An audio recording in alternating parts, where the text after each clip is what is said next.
The Queen of Granada, by M. Riff.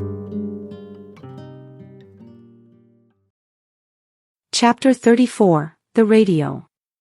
The new passengers finished placing their unusual luggage in the overhead compartments and took their seats. Tessa settled in beside her father, who had the window seat, and asked, "Mind if I sit with Rita in the back?" Her father nodded with a smile and approval. Rita, already seated in the back, noticed Tessa approaching. She had her jacket over her arm and a heavy handbag hanging from her shoulder. Without paying attention to whether the passengers were sitting in their seats, the driver had already started speeding past other cars. Tessa struggled to find her footing as she made her way towards Rita. Just as she was about to sit down, she spotted Rita's small transistor radio held close to her ear. Tessa grinned and remarked, "My dad carries a radio just like that in his pocket. Since he can't speak anymore, it's his company."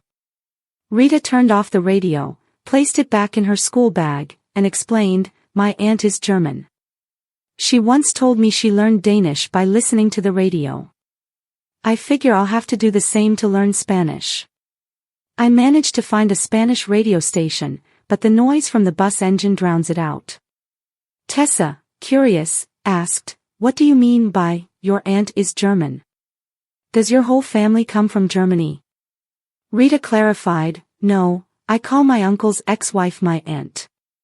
She's a journalist. A few years back, she came to Denmark to write a book about Bertolt Brecht, who fled Nazi Germany to Denmark during World War II.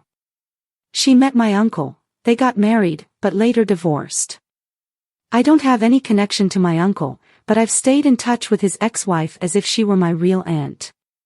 After a brief pause, Rita suddenly said, "Now."